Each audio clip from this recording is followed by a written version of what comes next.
And then we talk about which foot is ready to move, which takes us to our two letters of the alphabet. I call the L step and the X step. It's been my own evolution of thinking to try to simplify this. We're working commonly with 11, 12, 13-year-old players, and, they are normally told they must always slide, slide, only ever slide, and slide faster and slide better and slide more. And coaches kind of handicap them, in my mind, by only allowing them to slide when they're playing defense.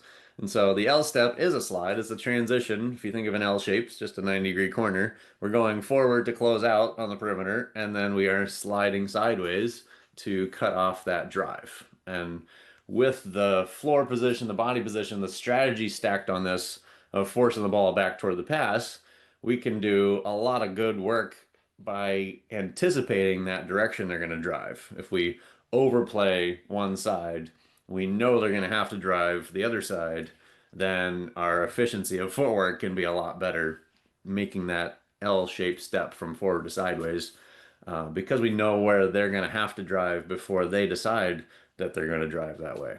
So developing that defensive anticipation. And then the X step is probably the best single tool I could give any player, or for you guys that I could pass on to you to give to any player, is just turning and running. And so I call it toes and nose together, right? If we're talking about our tag point from a couple weeks ago, we want to make something really specific that they can do and we can see when they do it. Because how I explain this to players is, if you slide and the ball handler runs, he's going to take twice as much space per stride as you are, and you're going to lose the race, right? No matter how good of an athlete you are, you're sliding 3 feet at a time per step. He's running 6 feet at a time per step, and we lost the race and he scored, right? At best, we end up being like an escort to the basket. So the X step just means we are also running by turning our hips, our toes, and our nose and taking a full running stride or two.